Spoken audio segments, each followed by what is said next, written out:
During many cold winter nights when I was little, me, my mother, and at the time stepbrother and stepdad would play board games. Most nights, especially school nights, when games as complicated as Risk or time-consuming as Monopoly were less ideal compared to something a little more easygoing. Our old, outdated version of Sorry would be a common pick for us. Its fading colors and withered edges. One of the pieces from Blue Team had gone missing, replaced with what I could only guess had to be some sort of glue cap from my stepdad's plumbing career. The replacement piece was a shade of blue ever so lighter than the rest. Slits carved in the side revealed its hollowed center. Being so small and thin, it was difficult to grab and easy to knock over. This one piece made the simple game all the more special. It became a character. I'd protect it, keep close attention to its spot in case it got knocked over, usually being honorable, placing it back where it belonged. Sometimes being deceptive, advancing it a square or two forward. Rivalries would ensue because of this single piece. Saying sorry to this piece held a weight and importance. It was almost like getting bonus points.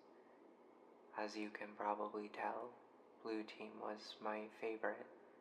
I'd refused to play the other teams. You could view it as broken, janky, cheap, substandard, but to me, it added so much character to this simple game. This one piece, this single aspect set the tone for the whole game.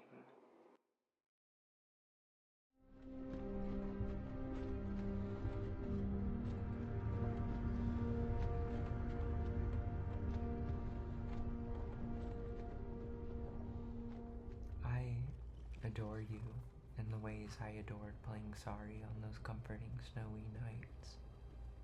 As of late, I've been needing comfort, a happy thought. With a window wide to welcome the winter air, warm tea and candles burning, I tell the tale of the Dragonborn. A Nordic woman who's not quite old, but with enough hairs turning gray, calling herself young doesn't seem fitting either. Hands bound, she wakes in the back of a carriage. Through thick fog, she hears the commotion of her neighboring prisoners. So much goes on, so many names, conflicts, locations, and other ongoings, all going on while you're preoccupied with wondering why you're in binds with these rebels and thieves. You may not be aware of who everyone is or the details of what they're all about, but you get the general idea. It's the perfect opening to the adventure. Petty selfishness of thieves sit across from these soldiers who value respect and traditions, with you in the middle. All of us being pulled by this domineering empire, seeming more annoyed than proud to clean up the pests. We enter the town of Helgen. One of the captured rebels reminisces on being fond of a girl who lived here. How great stone towers once made him feel comfort. Nord's last thought should be of home after all, cementing the idea how these rebels have been betrayed by their rulers they once held in such high regard. This military who has you all captive is so formal about the execution. They claim to be the keepers of peace, all while piercing a man's lungs with a barrage of arrows, all because he ran away from a death sentence, a punishment he earned for the crime of stealing a horse, a sentence you'll be granted as well, despite not even being applicable to their paperwork.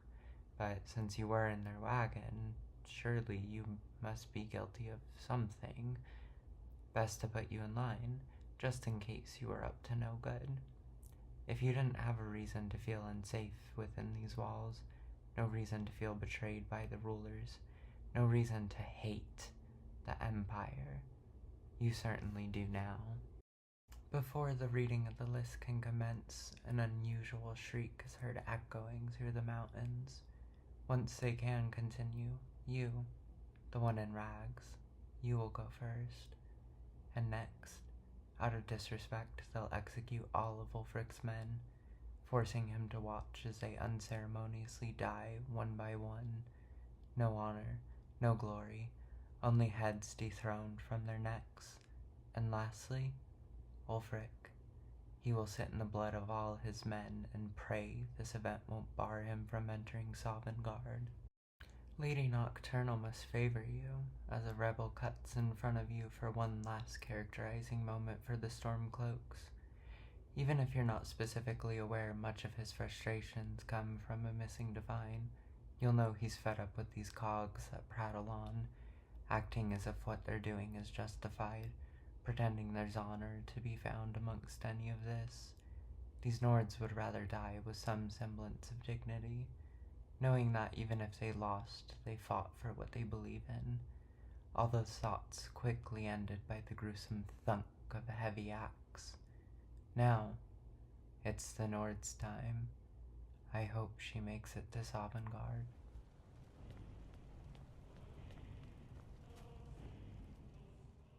The Divines must have something else in mind. The ancient shrieking returns, much closer this time. A wicked, dark creature conquers the imposing tower. The skies bring the end times. Frantically using the chaos to find your way to flee the village, you can either make your way into the keep with the rebel who arguably got you into this mess, or the one who calls you prisoner and kept you in this mess. For a Nord in rags, the choice is obvious. Exiting the keep, the dragon flies north past the ruins that must be as old as the creature. The rebel you tagged along with, Ralof, suggests we join the fight, consider becoming a Stormcloak, and then advises we follow the river to the nearby village of Riverwood, where we can meet with his sister if we need to restock, eat, or rest. But we really should make haste down the hill to the city of Whiterun. The Jarl of this land must know the creatures that haunt the skies have returned. The contrast between the city hold and the lush small village really is something to behold. Outside the stone walls lie many farms that dot the perimeter. A stable and carriage rest on the edge of the long path leading to the main gate, common facets of the 5 main cities. Another common, but not guaranteed occurrence outside city walls is finding trading caravans of the cat people, the Khajiit. It's a common misconception that the furred ones are not allowed in the cities, but they are welcome, although welcome is a very charitable word. The limitation is only placed on the members of the caravan due to them dealing in illegitimate and illegal goods, like skooma, which they all have. If you're in good standing with the Thieves Guild, they'll alleviate you of any of your purloined wares. I'm not the biggest fan of it being this way. I really wish they'd buy them outright or after doing a small personal quest for them. With not seeing them every time you visit and most people fast traveling inside the city, it would have been a good way for amateur thieves to jettison their collections. Even though I think there's missed nuance mechanically, characteristically I really enjoy the caravans.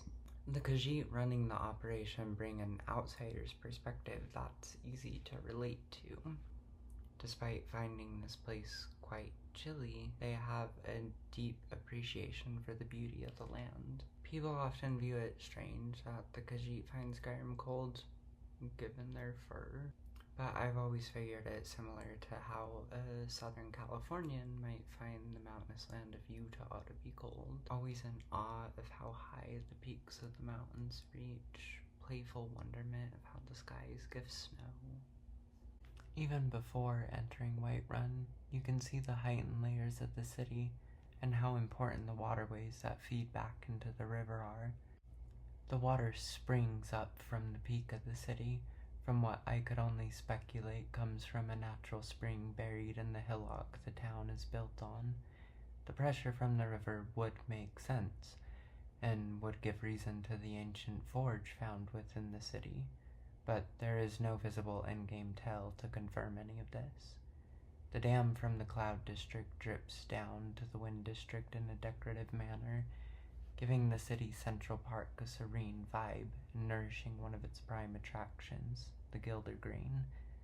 The Lower Plains district isn't granted such luxuries, the water here only having utilitarian uses, with the well in the center of the market.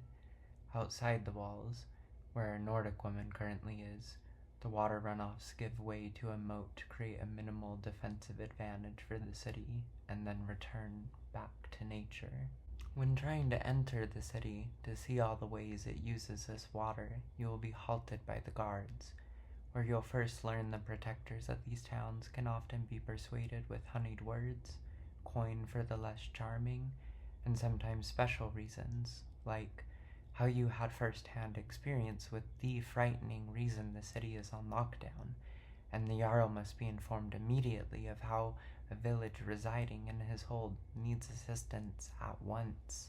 The first conversation you'll be greeted with upon entering the city is an argument involving Skyrim's current civil war. The citizens of this land are as often opinionated about this conflict as much, if not more so, than the soldiers fighting it are. Making your way up, you enter Dragon's Reach, and with short-winded breaths inform the Jarl of Riverwood's request for aid, where him and his court mage will send you back to, wanting a stone tablet from the village's neighboring ruins. Or you've already been there from doing side adventures, or don't care about quests at all and wanted to check out the massive ruins that the massive dragon flew over. Everything is nudging you in this direction. I was very eager to head there, but know a wise adventurer would prepare first. Whiterun has many good low-leveling adventuring quests. Bandits hidden somewhere in the plains have my family's sword. My son is missing. Can you break into the Battleborn house to find evidence? Or, if you're not the thieving type, yet, you could help a kid with his bullying problem by telling his bully that she should stay away from him because he's riddled with diseases. Then you'll have permission to enter the home. Just walk right through the front door. You'll get a few tips on how to learn the craft of smithing, deliver a sword, join a guild, so you can deliver a sword and then deliver a shield. And if you really like doing chores, the farms will pay you to harvest crops. You can search the Hall of the Dead for an amulet and find another quest, and the most unusual gem you've ever seen. That will lead you to another quest. Another quest you can be sent on is to retrieve the tusk of a mammoth, which, sure, you might technically stumble on a loose one, but most will think, I have to hunt a mammoth? That's what the Vikings did, right? Sending the player on such a dangerous task so early is hilarious.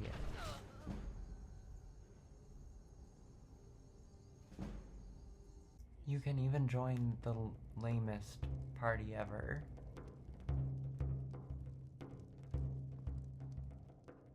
Skyrim never gets enough credit for this kind of stuff, and I think it's because they commit to the... That mountain is not just a backdrop. You can walk all the way to the top of that mountain. There isn't much in the way from going directly to Bleak Falls Barrow. There's something very enjoyable and unique about this method. There's a casual freedom to this, similar to going on an easy hike.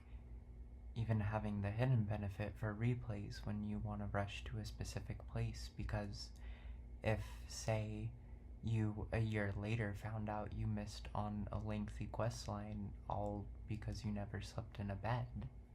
Skyrim suggests, but never really pigeonholes you down a specific path. They chose the approach that overall best fits the style of game they wanted to make.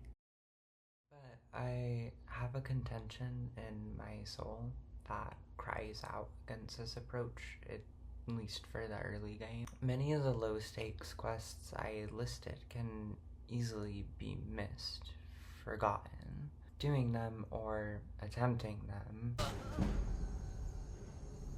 before Bleak Falls Barrow, the quests are really fun and a good way to get a hold of the world. After the Barrow, after your ascension, most of these tasks can feel frivolous or unnecessary, like at that point, why ever visit the Hall of the Dead? I wish, at least for the early part of the game, it gated you off just a little more. Let me get my ass kicked in exciting ways. I suppose the trade-off is worth it, though, because I can't lie, my heart flutters that you can just go straight to the barrow. Whatever reason you have for going this way, it's likely your first time you'll be met with one of Skyrim's staples. Its harsh winters.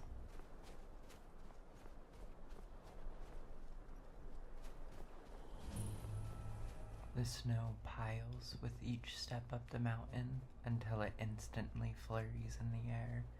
Inside, where the snow can no longer obstruct your vision, you'll find a really solid beginner dungeon that'll teach you a lot about the basics of dungeons, starting with how delving into these Nordic ruins is a big part of the game. A part of the game I really love, but I won't get ahead of myself due to currently worrying about traps, diseased rats, and a giant spider. I love this. Every game should have giant spiders. If you're struggling within its fangs, the previous room holds some small bonuses, like a paralyzing potion, and a one-time use to immolate the massive arachnid with a fireball, because in case you weren't aware, bugs are weak to fire. Being paralyzed. The bug, now in pieces, you can cut down its would-be dinner before you so rudely interrupted. If you don't kill this guy immediately, you're either not the brightest, like, you know they're thieves, his name is the Swift, or you're really just that honorable. Maybe you just like toying with your prey. I know I do. Now, having the claw, you learn it holds more value than just being Lucan's prized possession. This door puzzle took me a while to figure out my first time playing. I hadn't played a Resident Evil at the time, and after being distracted from making Draugr run into their own traps and gawking at the snow from above melting into little waterfalls, it didn't really occur to me to inspect the item. And Arvel's cute riddle took me a long time to absorb. Yeah, of course the answer's in my palm. I have the claw in my hand right now. Now, inspecting items has become one of my favorite features. I love looking at all the items. It's part of the gameplay now, part of the art. Now my only issue is the aspect is underutilized. I wish more items held answers to puzzles or were puzzles themselves. The end of the ruins is the most open and beautiful part of the tomb, with a mysterious, massive wall that to the unaware could seem like a massive gravestone. The wall is alluring, like it's speaking. Calling to the Nordic woman, she approaches. She understands. Ancestral chants beckon to a new divine. She's pulled away by the thump of a coffin lid. An overlord to these Draugr rises from his grave and speaks the word our Nord now knows. The keeper of the stone falls, with the stone in hand, gazing into its gold-lined map of the province, with mysteriously etched stars that she'll later learn are the sites of buried dragons. Someone wasn't paying attention to what Farengar said. The back is inscribed with more of this ancient language, the same one moments before that spoke to her. All that's left now is to gather the treasure and exit from a secret passage back to the outside world, so full of mystery and wonder. I love this literal loop of Skyrim. The shortcuts and back passages are so masterfully crafted. Sometimes they're just a small turn back to the entrance, or the dungeons dive so deep you're wondering how massive this all is. Where, oh where, could you even be headed? Wondering where you even are at this point, to knowing exactly where you are, right here, back at the entrance, able to get some fresh air again. You delved into the dungeon, and whether exiting from the entrance or a hidden passage, here you are, on a cliff, on the opposite side of the barrow, back into this vast world, full of intrigue on where you'll go next. But a good place to start might be to hop off this cliff. Skyrim has a very bouncy feel to it. I'm always jumping and skipping around this world. It's a lot of fun, and sets the tone to the game's adventuring vibe. It feels a lot like Adventure Time, with Finn somersaulting off random objects. It's the feeling of leaping on a curb, balancing yourself while walking alongside it, hopping onto a conglomerate of rocks, joyfully skipping from stone to stone. If you don't play this way, you're ruining a lot of the fun. Dare I say it? Skill issue. And I do think this is intentional.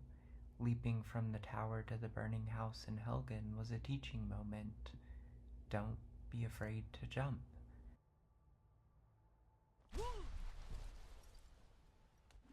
All those tempting items sitting on that table. Oh, and even better if a character you dislike is sitting there. Don't you want to hop up there and kick around all that stuff?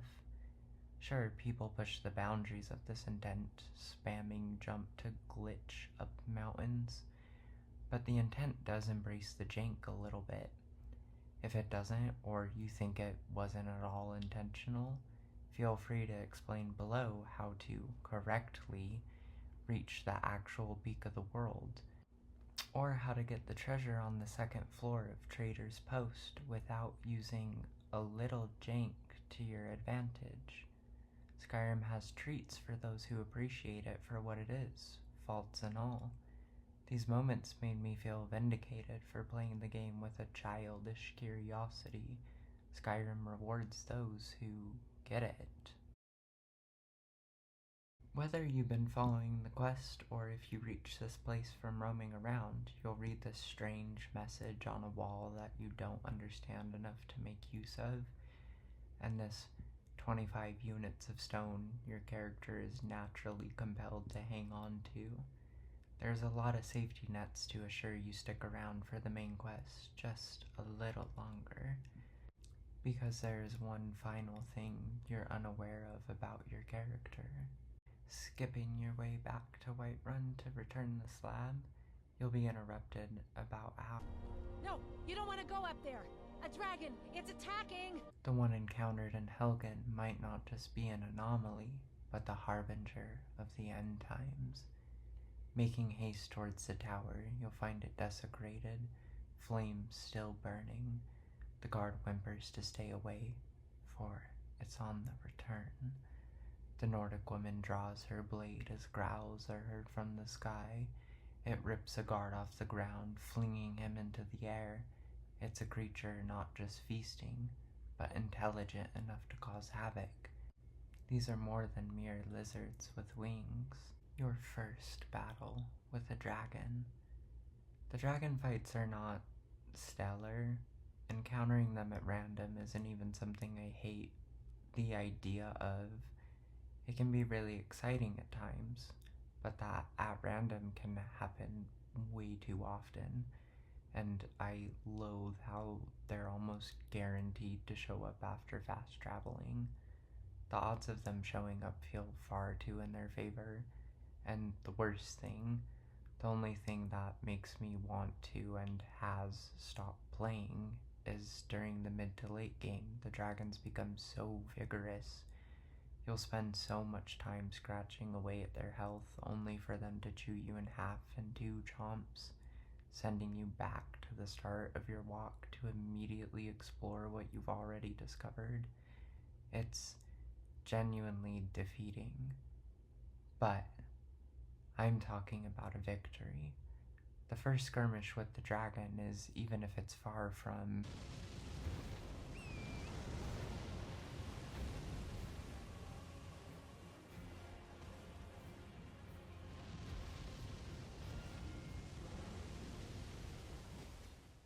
it's still a genuinely exhilarating moment.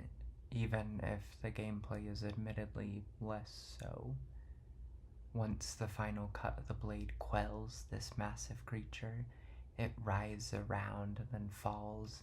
Its scales burn away like the edges of bills held over a campfire.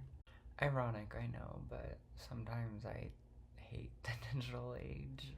The dragon soul wisps in the Nordic woman, fusing with hers.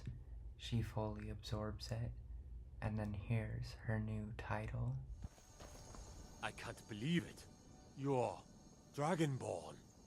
This tower will one day become another ancient monument in the plains.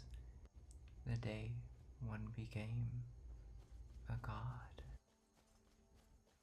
On the return to the Jarl, the words of the dragons can be heard crashing from the heavens above. This time, not spoken from a dove, but from the tongues of men. The greybeards summon the new dragonborn. The path to Iverstead is beautiful, with a lot of fun adventures to be had along the way, but I like taking the route back through Helgen because there's a couple places along the White River I like too.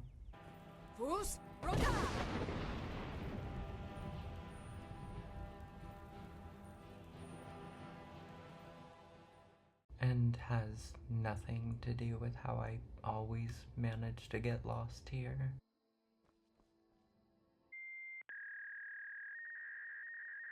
Maybe I should try to actually use this spell. But look how much fun this is. Fusroda is the most enjoyable power in any game ever. Like with how everything is interactable and how much verticality is found in this land. Like, oh my god, this is the best. Video games peaked right here, right on this very mountain.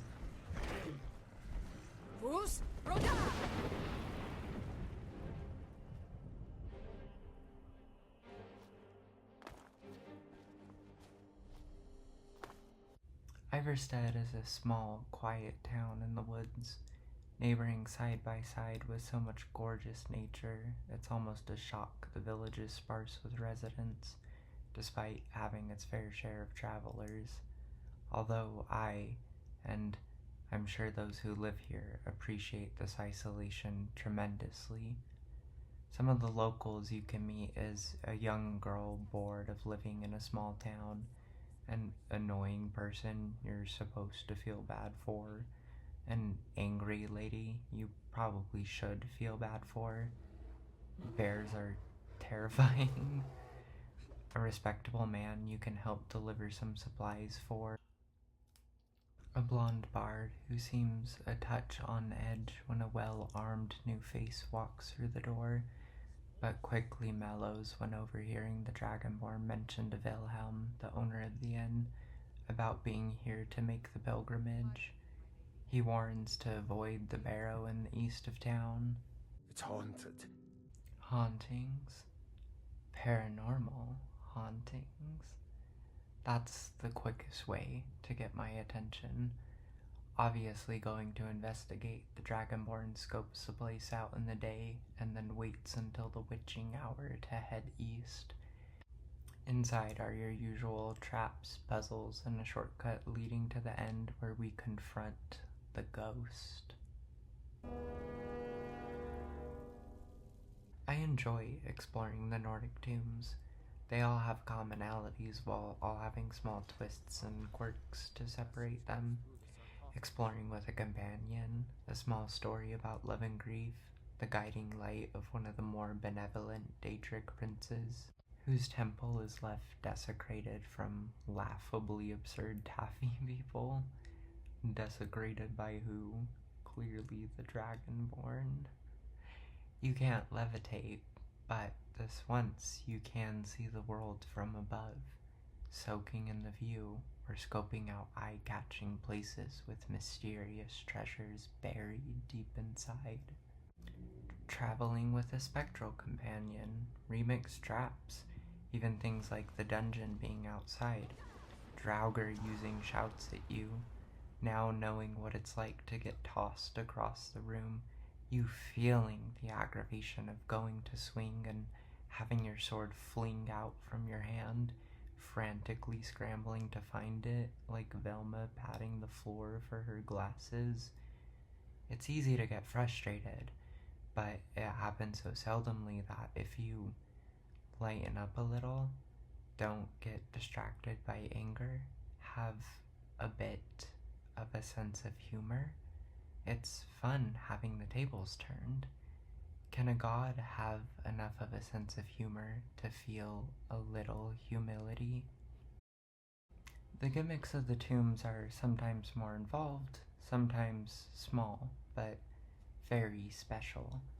Like my personal favorite of the tombs, Yignal Barrow, the entrance extends all the way to the mouth of the White River, where it meets with the Sea of Ghosts. The puzzle inside is a pleasant use of simplicity. The book is there with a hint, but it's quite easy to figure out without the clue. I didn't even find the book until after the puzzle the first time I played. The puzzle plays on your senses. I can brush my hand in this grass, feel the wind through the cracks in the ceiling, droplets of water bounce in my ears. I know exactly what animal goes where. These little orbs make whimsy, excited noises that echo along the walls of the dungeon that they too bounce and toss themselves off of.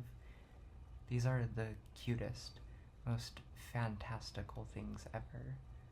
Much like the puzzle, the orbs are perfectly simplistic and simply perfect. Where my annoyance comes in with the tombs is how many Draugr overlords plague these dungeons, wasting so much of your time making paper cuts with your sword till your real life wrists hurt, and oh, there's 3 more. Skyrim's difficulty is best when it spikes. If too simple, cutting things in one hit loses its enjoyment and your focus the longer it goes on. But the same thing happens when the difficulty is bloated. When spiking, it's casually fun swinging a big sword left and right as undead carelessly walk into your blows. Meridia's Temple is a great example of this. Bonus points for the autosave.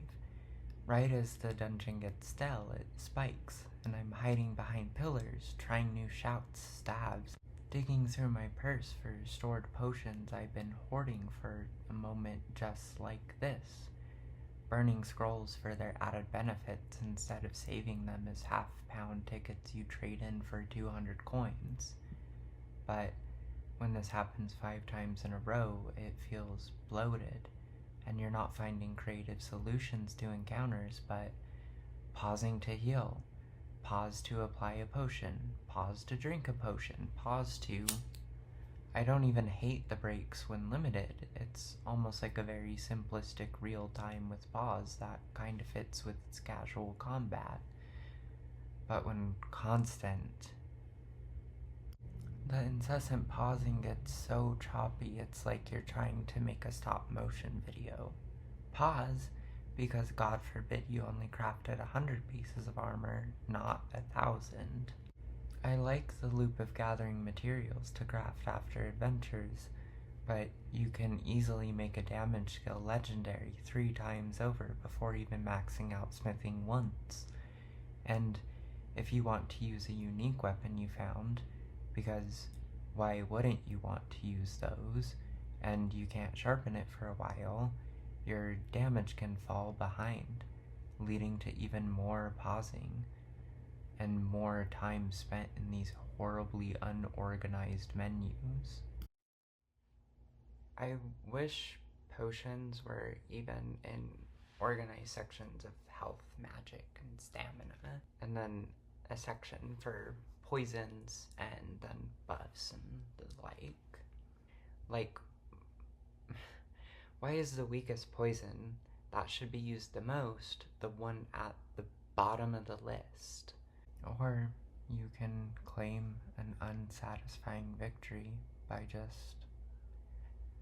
Dear Skyrim, some things about you make it difficult to be around you. I'm sympathetic to why you're like this. I don't want loot diminished, and I love the satisfying...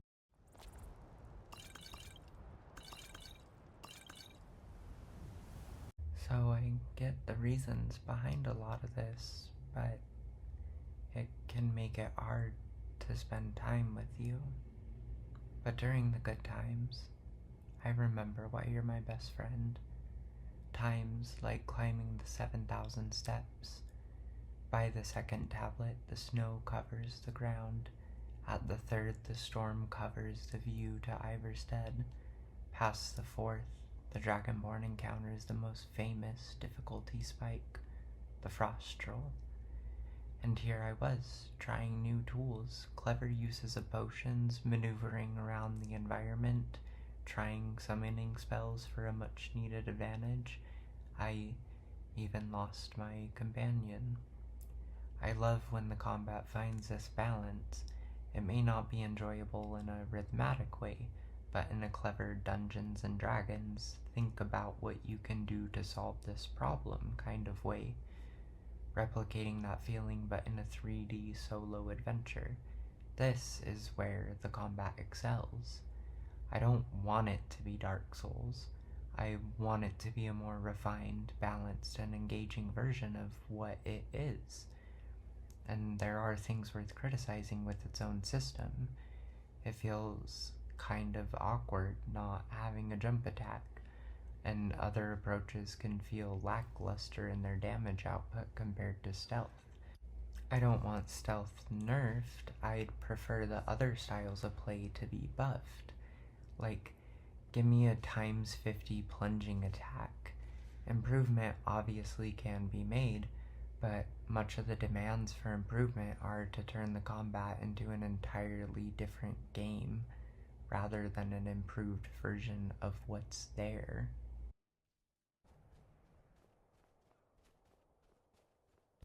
Healing her wounds, our Dragonborn finally reaches High Hrothgar to meet with the Greybeards. The training montage is a required part of a story like this. Structurally, it's fine enough moment, but the gameplay reality is very... I hate the term video gamey because I don't like the notion that video games must be wholly serious to be good and shan't be game-like at all. I like when games embrace the fantastical, the unusual, the unnatural, and sometimes aren't afraid to be a little goofy. In these ways, I love something being video gamey, but there is a specific way games can be that don't feel like they're reveling in the unique ways that games can be, but feel like an unsubtle way for a dungeon master to explain the rules in unclever ways. In this way, I get what people mean when saying video gamey, and agree with its demeaning usage. Really does feel like one of those games. You know, the ones you rented from Blockbuster. Well, I always went to Hollywood Video, but saying Blockbuster seemed more relatable. Both these jokes are not relatable.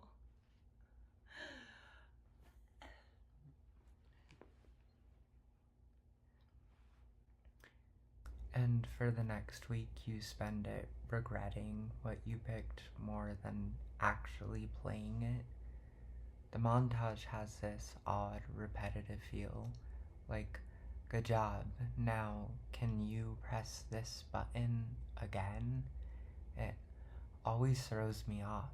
I really like the main story, but this part is a slog. I try to avoid making suggestions to change a story that's already out. I feel like a lot of that style of criticism rewrites so much of the story that it can quickly become, well, fan fiction, which can be fun. A lot of people's ideas can be really interesting, but for some reason it's usually very angry fanfiction. But when the solution seems so obvious, it's hard not to do that. Because why not have the entire montage in the courtyard foos random objects off a cliff? Or if the graybeards are worried about littering, make them spectral ice perishables. Look how many trees we just planted. Have them walled off. I don't care. But shouting objects seems way more fun and rememberable than... The gameplay point of this section and the following dungeon is, hey, you have these new exciting powers. Make sure to use them. That moment should be memorable, not robotically pressing a button to where you might forget the lesson. My first time playing, I really neglected the shouts, often going, oh right, I should use that more, and I kinda blame it on this section for being so dry. But the next section, where your new masters task you to return the horn of Jurgen Windcaller, more than makes up for it. Beginning with the route to get there, you'll follow the path east along the road or river, if you're a wimp, but a brave adventurer like our Dragonborn cuts directly through the Hjalmark Mountains, traversing these ancient stone markings till the air begins to grow thin. Her cold nose reddens, for even a Nord can freeze. The heart races as white tufts of fur get closer and closer, hazy details beginning to focus. The white-haired beast claw through the thick fog, as if the single one that killed Lydia wasn't problem enough. The battle felt like a war. Moments like this will shape the Dragonborn, not only to inspire her in her quest to spare Skyrim of the demons lurking the skies, but to spare it from the hell that paves stone over tradition, over family, over the hearts of those who call this land home, leaving behind any empathy of how these harsh lands change those who walk it, defines their morals and values. Blood of dragons, blood of trolls, blood of the Empire. It matters little, for the blood will all pour off of Nordic steel, back to the dirt, into the dirt so their ancestors never forget the weight of this land. Weight like heavy pelts felt with every step. The history of this land is stained upon every stone. The Dragonborn doesn't yet realize how similar all this blood is. All that's on her mind is how the fifth troll finally lies dead on the ground. Its blood belongs to Skyrim now.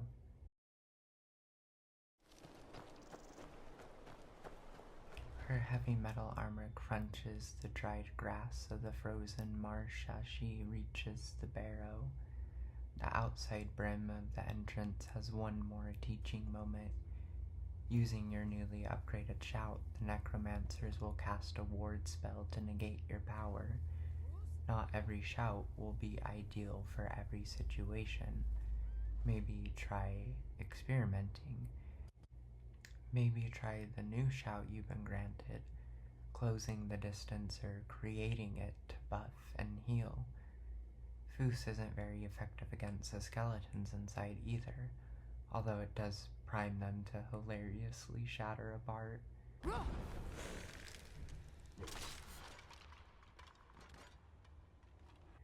The lesson of use your shouts and try them in creative ways is reinforced in a magnitude of ways in this dungeon.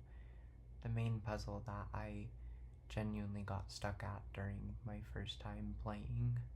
I came from Nintendogs and Mario Kart. In hindsight, the solution is very much obvious, but at the time I never really played an adventure game that gives you a thrilling new power, then expects you to, use it. The dungeon reiterates the lesson one last time with a less restrictive solution. The room is full of fire traps and massive spiders. Many spiders. You can always go in swords blazing, or you can rush over the traps with wood, or unlock the new Become Ethereal shout found in the lower levels of the dungeon. The shout can help you catch your breath during wicked fights or to avoid damage, and then you can have the spiders chase you over the traps. Foos row the spiders, staggering them over the flames till they char to a crisp. Think creatively about how to find a solution. Play around with all the treasures the game rewards you with. All that, and the horn is gone. The Dragonborn makes way to meet the paranoid Delphine. She's a member of a dying group dedicated to assisting the Dragonborn. She warns of the Greybeard's noble dedication to passivity, and much like her paranoia, her complaints of the Greybeards is a bit justified. Even when confronting Agnir about Alduin, he's very quick to accept the World Eater's goals as divine nature. Maybe something we shouldn't or even can't stop. The feeling the Dragonborn doesn't share. I like this world. I would like to see it continue. No one is really sure why the dragons have returned, but Delphine is determined to get to the bottom of it.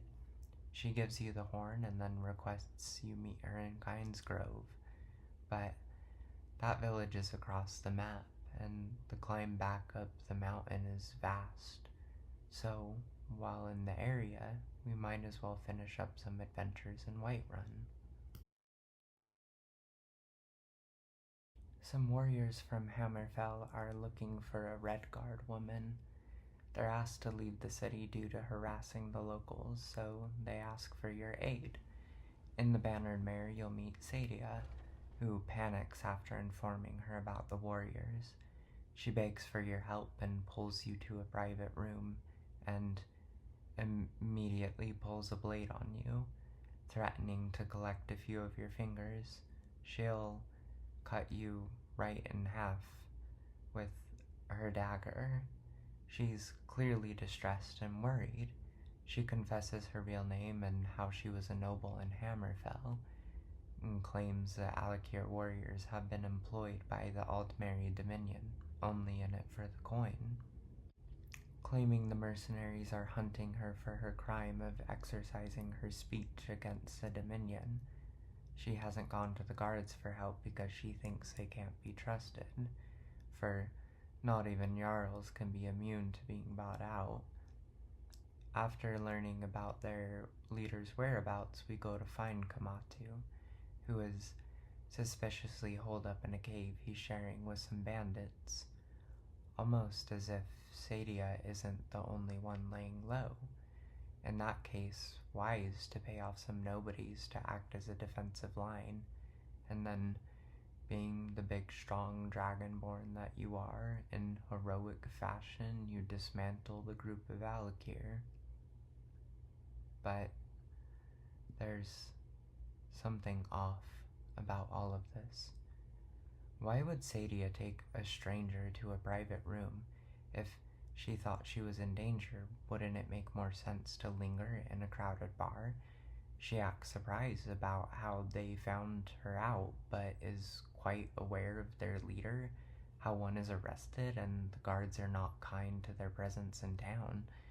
And Kamatu scoffs at the accusation of them being assassins, and assassins in Skyrim usually seem quite proud of their careers.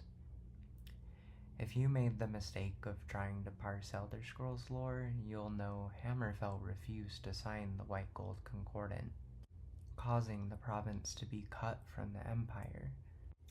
Despite their newfound independence, they have been quite successful in their fight against the Dominion. Kamatu briefly describes this, and the lore validates his claim. So, why wouldn't the Thalmor ever hire a group of Alakir warriors to find someone all the way in Skyrim? Whiterun is currently a neutral city, sure, but why not hire a lone, discreet assassin? Why send 10 or so men from Hammerfell to find a single woman and bring her back to Hammerfell, the province the Thalmor have zero control over. The one fact Sadie and Kamatu agree on is she was a noble from Hammerfell. I think someone is taking advantage of your ignorance. Because the ruse Sadie pulled earlier, we know she's willing to lie to protect her interests, and the Alakir at least seem very orderly and professional. So what's more likely? A noble spoke out and then fled to a land that the group she criticized has some political power over? Or a powerful noble helped the enemy, and after their defeat, she had to flee to avoid paying for her treasonous ways. Some complain about how this quest is left open and inconclusive, even though it's not. The answer is very obvious when knowing more information and using rational deductions. But even if it was, I don't think it's the end of the world to leave one of thousands of quests to be more open-ended and interpretive. This quest is a treat for those who look into the lore, history, and the current events of the world. In the next quest, the winds of the Mother Kine will lead the Dragonborn to the most beautiful temple. I love this place so much. The soft pastels bring so much comfortable serenity to this holy place. It feels so fresh and breezy. I can dip my fingertips in the pond, feeling the droplets flick off them. The coarse grains of the wood run along my palm until I meet the cold metal that binds the beams. The sensation of twirling these leaves between my fingers. It can be easy for one to view the graphics as outdated, but for me they inherit an art style. No matter what the next Elder Scrolls is like, I know I will always miss remastered Skyrim's painter-like appearance. Roaming around in Skyrim gives the feeling of being able to stare into a painting for so long you're able to leap into it. And I adore the depth of field perspective. And speaking of depth, I love in this quest of healing, rejuvenation, and the protection of how precious nature and life is. For one to achieve the ideal outcome of the quest, you actually have to protect someone's life. Treat it as precious, even if it's frustrating when people make mistakes. Like trying to take on a dragon with their bare hands. The respect and appreciation of renewal reminds me of kintsugi. Kintsugi is the artistic technique of applying a gold lacquer to broken pottery, preserving good memories and the acceptance of change. Which, taken in the literal way, one might wonder, why not save this metaphor for other games? I have two reasons to think it's ideal to use here. The craft itself is highly artistic while having practical use. It's fusing function with art, something that is very congruent with the art found in Skyrim. Skyrim's Viking-inspired art is intertwined with its structures, armors, and weapons. The beautiful quality of Nordic craftsmanship is found everywhere. And in the world we live, where art feels like it's becoming more and more separated, washed out from our daily lives, a quality we don't give enough value and respect, and we're becoming less interesting, less inspired, less fulfilled, and more sad due to its absence. I adore Skyrim's respect to this quality that we are all growing more and more distant from. The other reason is kintsugi has many philosophical and artistic interpretations of the craft. Even viewing it for the value of the skillful technique of renewal is in its own way a beautiful perspective. Another interpretation of kintsugi is the appreciation for flaws, how our unique differences are what make us special and interesting.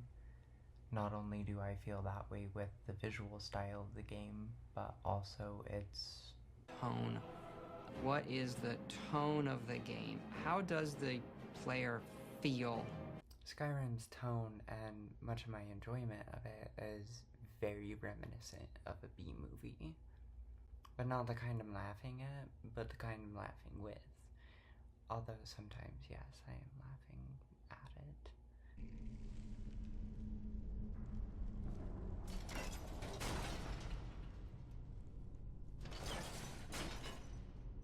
More often, though, I'm enjoying its charm. It's clearly made by passionate dorks. I mean, they made a dragon language, for God's sake. I'm thoroughly enjoying it for its determination to be something charming, something enjoyable. I cheer when it's a little goofy. Never thought I'd see you again. I'm ecstatic when it really pulls through its cheapness, maintaining a friendly demeanor while being serious about putting in a great deal of effort that it will still hook your attention. It puts a tremendous amount of effort, care, and passion, and that's what separates it from your usual B-movie Trash.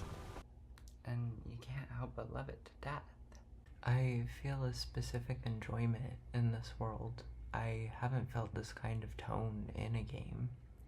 It captures its own uniquely entertaining experience. What better way to shine light on this than with the companions?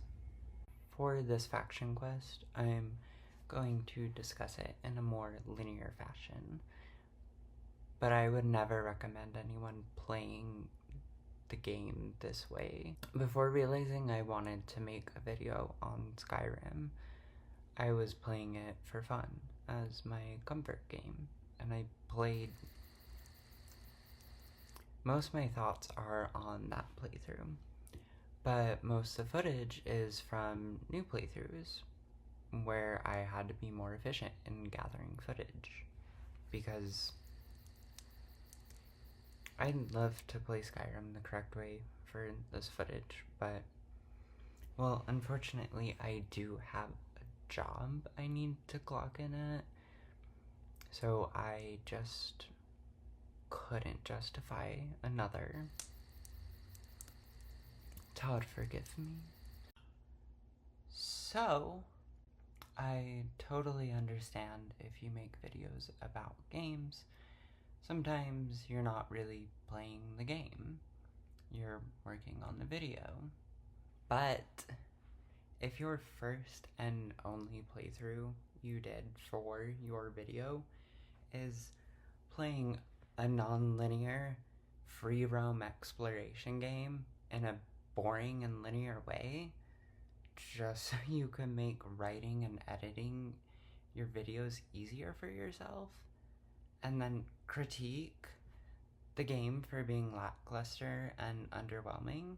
If you are doing this, you are doing a disservice to your audience, and you are being unfair to the game you are discussing.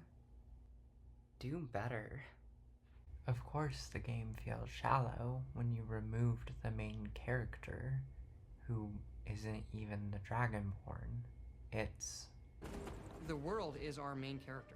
Even though you're playing somebody, we have these NPCs, we have a story, the main character of the game is the world, the province of Skyrim.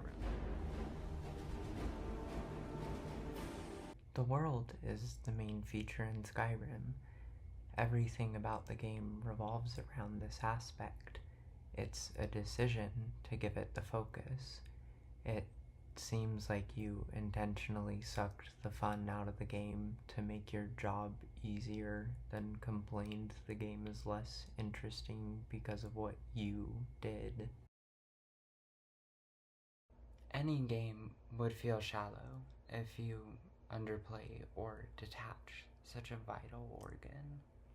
Skyrim is at its best while roaming around, noticing something off in the distance, enthralled by what could possibly lurk inside, fully absorbed by the adventure you found, The quests are often best doing what's relatively nearby, combing the area for anywhere intriguing you may have missed, only going to the far out of the way ones if you're that curious about the quest, or have collected enough reasons to head that direction, or are excited for a hearty adventure, starry-eyed about where it might lead you, bouncing around a plethora of new adventures and discoveries you find along the way.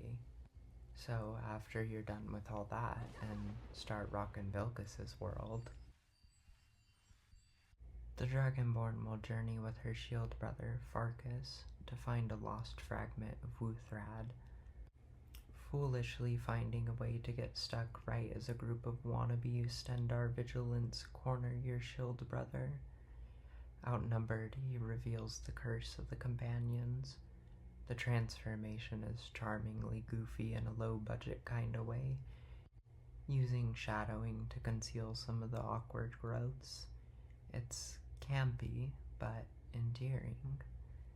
When returning to Jorvaskr, the Dragonborn is knighted as an official companion in the most monotone, unenthused ceremony that ever was. This is what I mean. I find enjoyment in the silliness and tone even outside of glitches. It's a romp, a hell of a good time. If you think it's bad for not being traditionally grandiose or whatever, I don't really care, because I find this to be a thoroughly entertaining presentation. Eventually, the Dragonborn will be welcomed into the inner circle, taking part in a blood ritual, and it's so funny. I love this. I'm howling and cheering. It's fun and exciting. Those who are fun haters can look at this and wish it was some harrowing, melodramatic ritual in the dark of the Underforge. Masked figures holding candles while they chant and "Oh!" A snarling beast stomps forth from the shadows into the congregation of dim flames. The beast makes a guttural cry in anguish. It has bold determination to stay stoically calm as they unwrap its flesh, blood slowly filling the altar. Deeper the puddle, deeper the red, with lengthy dialogue to express moral quandaries about how to feel about the situation. Sure, I guess that could be cool in a different game with a more mature tone and a game with a focus on dense narrative writing. But with Skyrim's epic and awesome tone, low budget feel, and its focus away from narrative and dialogue strongly shifted into the prioritization of giving voice to the expansive world, I enjoy what's already there more. People keep insisting that my chopping will be more like Titan, just because they are both technically in the same genre. But I admire both for their unique tones that take widely separate approaches and trying to accomplish different things. But if you're still grumpy and disagreeable, hopefully you can forgive after being granted a new, fun, and unique ability. An ability that feels like the gameplay translation of the tone. And oh wow, you want to talk about missed opportunity. This is missed opportunity. You get to play with your new power within the city walls, but you should be scampering around the plains with your shield siblings, but instead you're in an empty city. I guess there's a cow you can eat. The werewolf powers can be a fun way to spice up less interesting locations, so the next few tasks are at towers. The towers are often repetitive, having little unique about them. How short they are makes this forgivable. They're mini dungeons more focused on combat. Now you just have a new approach. You rip, throw, pounce, and the best one, wring the necks of your enemies with such ferocity you decapitate them. Power can't solve everything. You arrive to face the leader of the Silver Hand, Krev the Skinner, who's looming over Skewer's corpse. This is why they hunt with, well, a companion. When the numbers are dense, you'll need someone to shield your blind spots. Playing as a werewolf feels this way. You're quite powerful, and against one or two foes you can easily juggle them, but if you get outnumbered, it's easy to quickly die while in beast form. If low on health, the only way to replenish is to feast from your bleeding enemies. With no one to offer support, you're left open. Steel against flesh. The elder of the companions, Kodlak, informs you the price of this power, this curse.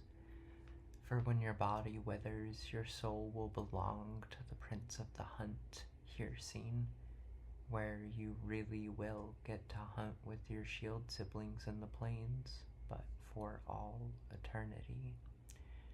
Like most Nords, Kodlak would prefer to see Sovngarde, a sentiment my Dragonborn shares. He tells how the witches of Glenmore deceived the companions. Wanting to absolve this curse, he tasks you with collecting the heads of the wicked deceivers, for we will need them for a cleansing ritual. Arriving back to Jorrvaskr, the Silverhand have taken revenge. It was only a matter of time before they'd retaliate after the havoc we've caused. Along with taking all the fragments of Uthrad, the Silverhand also took Kodlak's life. We were so close to freeing his soul. Enraged, we take back the fragments, then honor Kodlak in the Skyforge. The tapestries of red to represent the shared blood of shield siblings, dazzling gold for honor and glory. His soul will not be at rest. Then you put his soul to rest. It chickens out, avoiding being even a little existential, having little impact on how such an event can influence you and these characters. How it might change or strengthen their positions is kind of negated. The characters are influenced, but it feels weaker because of this. But maybe that approach would be too dour, and we don't want you to feel too bad about your new cursed power. But if you do want to cleanse the curse, which I did, because my Dragonborn also hope to one day see Sovngarde, to accomplish this you have to tediously repeat the quest 3 times with miscellaneous quests in between, often with dragon intermissions between each step. I'd be willing to forgive this if I was having fun, if it was enjoyable in some way, but sometimes something with a B-movie vibe can falter in a B-movie way. But sometimes it can hold strong, sticking to its excitement the whole way through. Quests like the main one, where at this point the Dragonborn should be on the path to Gainsgrove. The healthy forest thins and becomes more sparse, filling with growths of rock sprouting from warm volcanic ground. In the falling snow, she officially meets this crepuscular creature who disrupted her fate all the way back in Helgen. Alduin, who is this, I don't want to say evil, but dark god. We learn how Alduin is the one resurrecting the dragons, hiding behind a rock where he totally sees us, right? And we watch a skeleton dragon burst from its grave. Its scales magically fuse back to its ancient bones. Alduin chastises the Dragonborn for being of blood but ignorant to the true ways of the dragons. What a nerd sentence. After slaying the born-again dragon Salukanir, Delphine's paranoia gets the best of her, ignoring Nordic faith, treating them like unfounded superstitions and replacing them with her own theories. Somehow she speculates the Great Return is still due to the Thalmor, before heading to the Imperial City, up the mountains from Kynes Grove, past the shrine of Boethia, a cult the Dragonborn has no interest in, you'll find the rebellious city of Windhelm. Windhelm is my favorite city. Cold frost will always claim its territory here. The Nords just embrace it. There's just something about wandering its streets during twilight, as gentle snow flutters while soft candle glow dances from the windows of homes and inns. Thank you, Rashad Redrick. Candles like the quaint eternal one found in the inn at the center of town. Inside is, oh god, I hope I'm at least a better writer than Adaro. And my favorite side character, Susanna the Wicked. Ironically, she is sympathetic to the plight of the Dark Elves.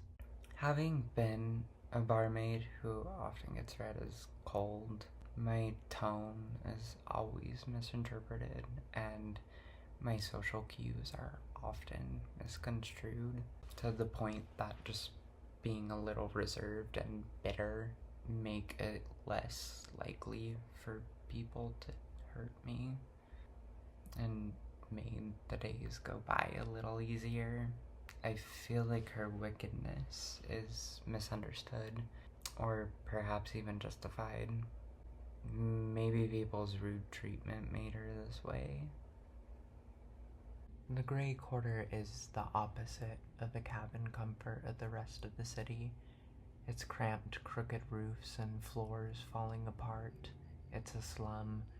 Visiting one of Susanna's recommendations, and yeah, a little rundown, nice patio, the crazies are out. This is my kind of place. And with good company inside, like my other favorite side character, Naranya, what's not to love? I love that she holds herself so highly. She thinks she's doing something more right than the others, and maybe she is. Or maybe she waters herself down to fit in. Maybe she gives a lot more patience to Nord ignorance. Or maybe it's as simple as Nocturnal blesses her. She does seem more sympathetic to the Nord's distrust to outsiders and the protectiveness of the ways of their land, a feeling the Nords and Dunmer once shared together. Up near the pass to the border of Morrowind lies a tower that captivates me. The tower is a monument dedicated to the refugees that had to flee Morrowind during the Red Year. Nords, valuing their land and traditions more than anything, sympathized greatly with the loss the Dunmer faced. The Nords admired the Dunmer's bravery, their resilience during these hard times. After coming here, it's hard not to see the Grey Quarter differently. The cramped spaces might not have been born of malice, but out of compassion to shelter as many displaced refugees as possible. Preoccupied with fear and ignorance, just like the tower, this part of town was neglected, and the Dunmer were easy targets to rope into issues that aren't even their fault. The fear Nordic values will be diminished and abandoned, unaware or unwilling to accept many Nords and Dunmer once respected each other's struggles. The hardships brought by the snow can define those who walk it. For a land with ghosts, spirits, frauds, and anomalies, no other place feels so haunted. The residue of history will forever stain these stones. The lives lost and the personality that remains pour from these worn, draping flags. The wind here wails as the flags beat in the storm, yet it's absolutely silent. Skyrim is at its best when it's saying less, because no words can correctly capture the feeling of sitting up here alone, thinking about all this conflict, all this history, The silence of exploring speaks more fluently than any character could.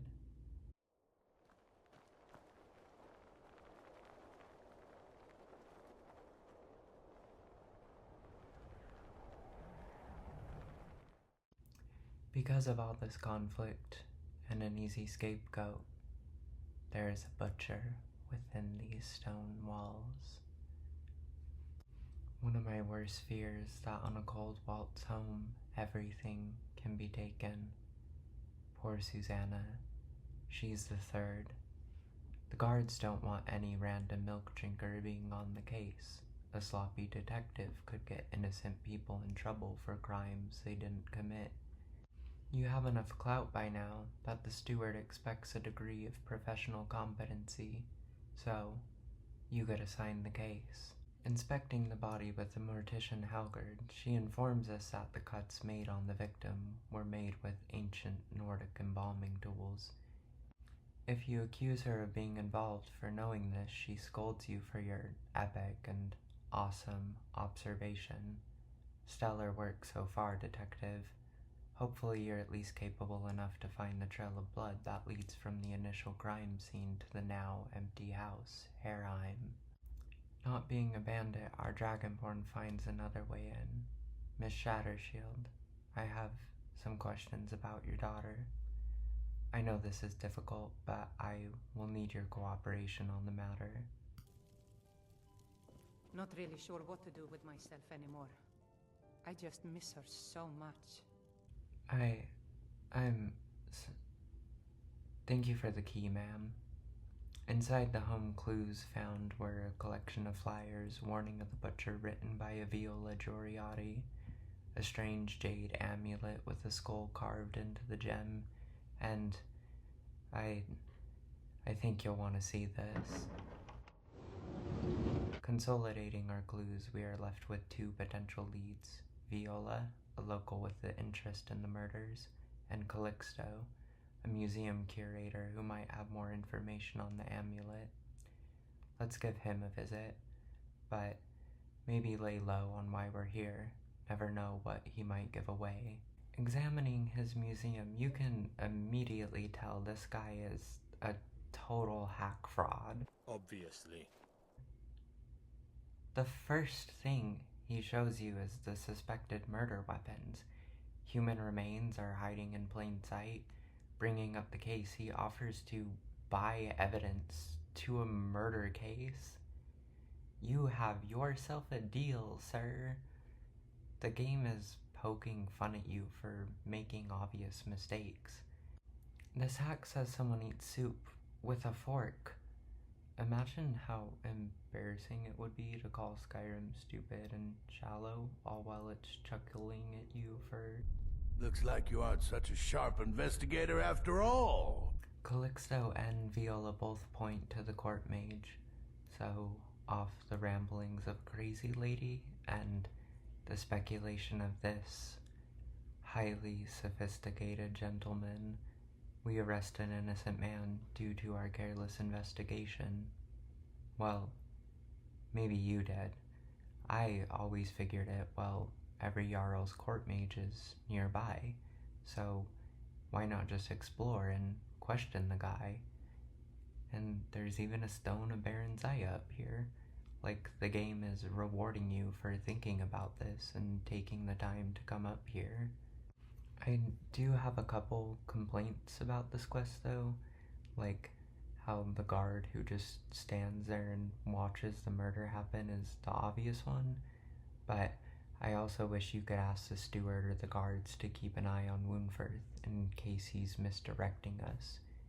He also has embalming tools, but only scissors, clearly not the murder weapon, and this, for some reason, certainly not enough to convict him, but I do want him watched while we solve the final part of the case. And the amulet always bugs out if you don't sell it. I was so confused the first time I played, like, how is this quest not over? Leading people to look it up and solve the quest in wrong ways. I'm not even trying to shame anyone for doing the quest wrong. I think solving it wrong is designed to be the more likely outcome. I'm just saying the mistakes are very obvious in hindsight. Like, you sold evidence, and I loathe when people get it wrong, and instead of taking any accountability for their mistakes, they blame the game. Because I love these detective quests in games. I for real don't want them dumbed down. And now that we've all played Skyrim and are familiar with the detective role setup, these quests should be getting more complex. But because of the whining people express when they fail these quests, do we ruin the things we love by how we talk about them? Are we making these things worse by only sharing our disposition to them? Shrouded by our own depressive episodes and cynicism, we enable others to do the same. Do these things have influence? Do we have influence? On the way to Solitude, after crossing the Dragon Bridge, a vampire jolted past the Dragonborn. She was fast, like really fast. Naturally curious what was going on, we follow. Down the twisting hill, through the river, keep following. All the way into the swamp. The creature turned invisible and hid, never to be found by those hunting her. She is the vampire that got away. Fun stories like this happen in any game, but especially Skyrim. Is it broken, or did she manage to successfully flee the vigilance that were hunting her? I think it's lame when we get too hung up over intent in games. We often focus on how something was made more than what was made and how we feel about it. Seeking why and how something is the way it is can lead to good explanations and deeper understanding for a piece of art. But if we let our egos get the best of us and we forget we are the player giving feedback, not a developer, then we disrespectfully scribble red ink all over their art project. If we remind ourselves we are audience and not author, the developers can take these fun little stories either to appreciate as a strange occurrence that occurred in the thing they made, or let it inspire them for next time. I love embracing the interactive nature of games, cherishing these special moments. I don't really care if it's broken or poorly designed or shallow. It was more interesting. Whether this was intentional or not, it suggests some interesting results. Finally, to the Imperial City of Solitude. The city is built on this beautiful natural arch that looms over the frigid bog below. One can only imagine what this place was like before the stone paths were placed. The stables are the size of most villages. What a city it must be. The stone walls crawl higher and higher along the steep path. Approaching the main gate, red cloth bleeds down the lifeless stone, unnerving foreshadowing for what's to come. We get dressed for the party, showing to the carriage in a beautiful, extravagant red dress, decorated with gorgeous Nordic jewelry. Delphine, darling, I'm ready for the party. What do you think of my outfit? You can't go to a party at the Thalmor Embassy dressed like that. This is why no one picks your side. Inside the embassy, we find the infamous dossier. So many people put way too much value into a single word, misunderstanding and missing the implied context to the word. Many view it as a flaw that you can't bring the journal to either side of the Civil War. But why? If you brought this to Tullius, he would belittle you for presenting him with something so obvious and treating it like it's some kind of revelation. Ha!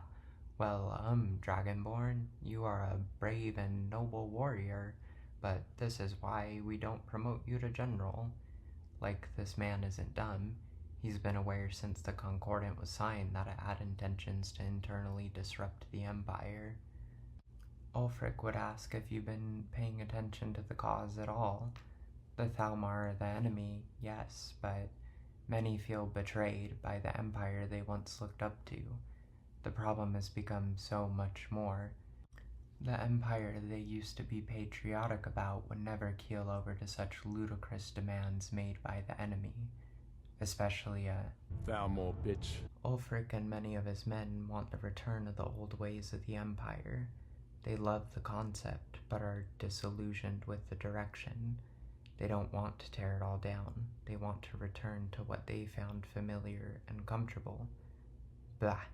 I thought you were a true daughter of the North, Dragonborn. If you want to complain Skyrim is simple and dumb for not expounding in length on the obvious, fine. But personally, I don't need everything to explain what I can already easily infer by using my brain. For a Dragonborn who is no thief, the city tucked away in the gold-kissed forest has little to offer. So to not waste your time, I'm going to skip ahead. But rest assured, the Dragonborn will have many epic, and that's for my outfit, awesome adventures, and I don't think you need me to explain all of it. Go explore for yourself. Or are you just here for comfort?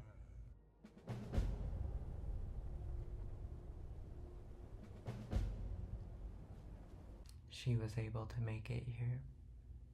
The ancestors chant for her arrival. Here, she will finally stop Alduin, the World Eater. I love Skyrim's main story. It's like a comfort movie to me. It's the lone, wandering adventures with spikes of epics and awesome moments. Similar feelings of heroic excitement I've only really felt while watching the original Star Wars movies.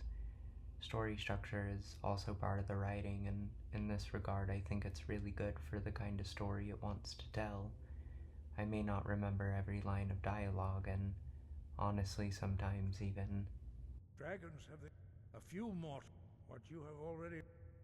Some believe that Dragonborn are... I will always remember the thrill of the first fight with the dragon, the slow, thoughtful walk up the 7,000 steps, the joy of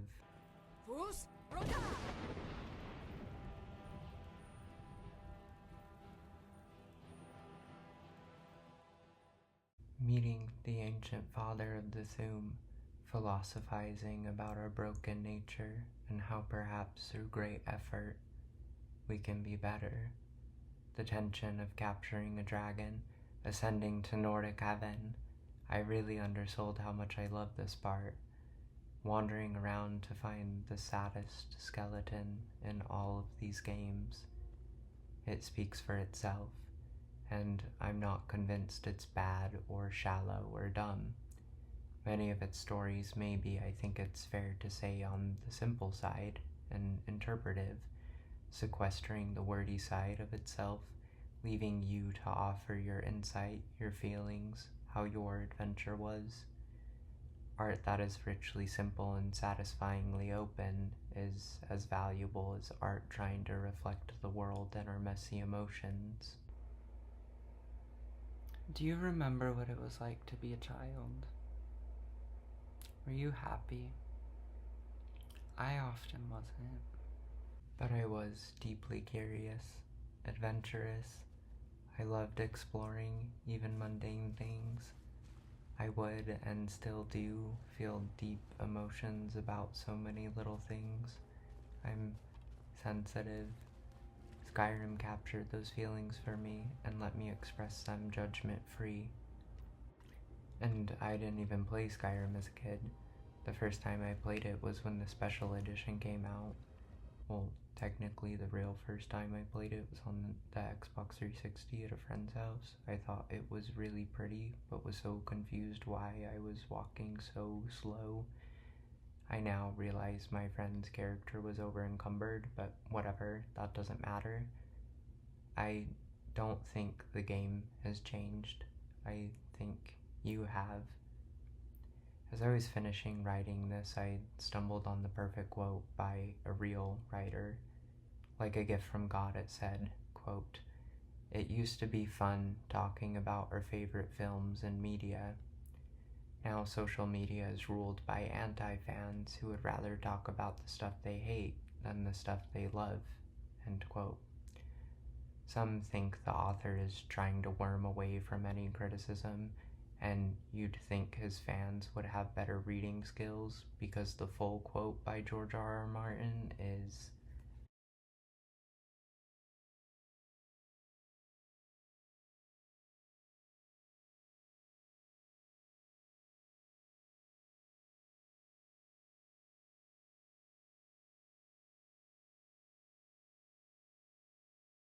he's not even saying you can't dislike or criticize. The fact that this even needs to be stated is no one has to like anything. People can change how they feel about something, but now Skyrim is viewed as simple and childish, and God forbid you think that curious, adventuring spirit fits this style of game better, ignoring all the reasons someone might actually like Skyrim, only focusing on what they've deemed objectively bad, because I guess your positive joy for something is toxic, and the supposed reason Bethesda's other games were disappointing. I'm so tired of seeing bitter people trying to maintain their hate boners, claiming bizarre things like, "I love Skyrim, but maybe under hypothetical conditions I would maybe like it less." Good God. Claiming actually it's always been bad, playing it uncreatively, and blaming it for their lack of imagination, or most frequently and irritating, saying things along the lines of, "Skyrim's a whole lot of fun. I like it. I have a really good time playing it, but also it sucks hardcore."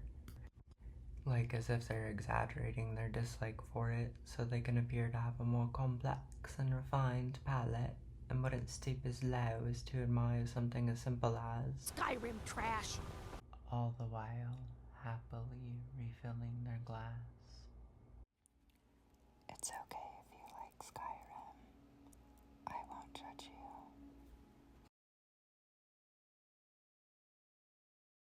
Before I let you go, I have one more adventure to tell. One more cesspool of positivity, taking place on the northern island of Solstheim. I love the Dragonborn DLC. Like, it lets you weaponize spiders. I could, and maybe one day will, gush about it for hours, but there's a single quest that summarizes my feelings on not only the DLC, but my feelings on Skyrim as a whole. In Raven Rock Mind, you can find an old man who will talk your ear off. It goes on for far too long.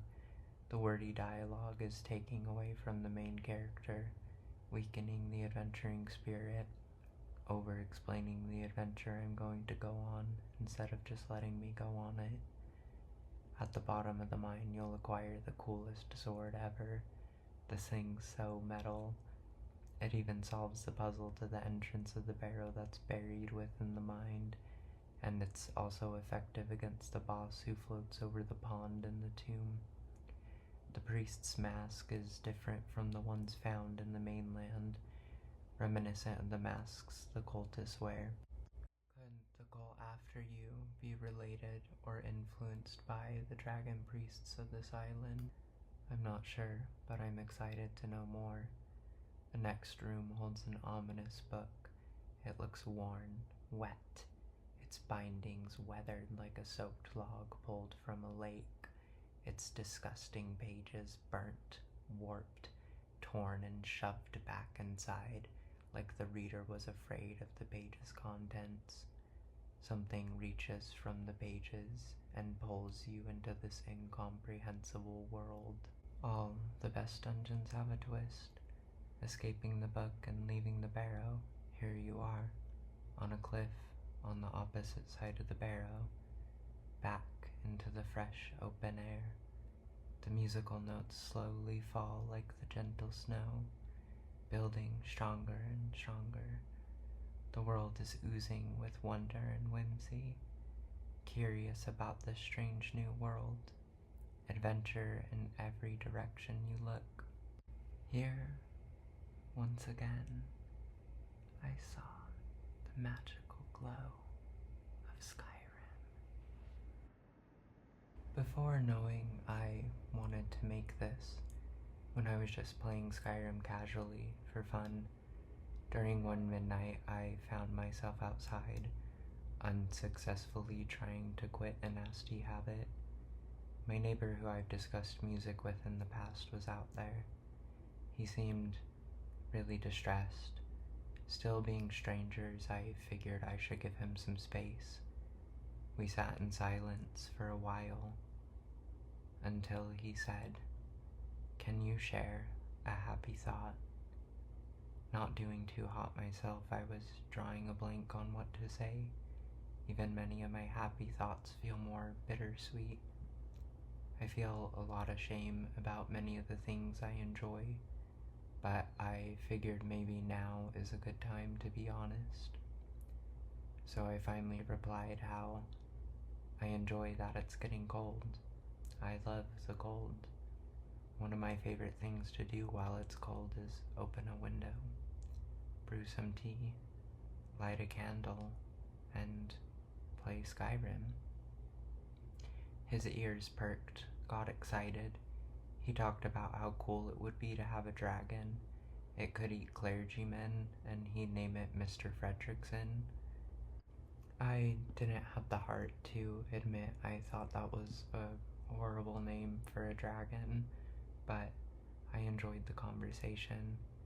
We chatted about Skyrim till our last drags, and then he thanked me for the thought and how he felt better. People jest about how often Todd has regifted us Skyrim, but do you know when it was originally released?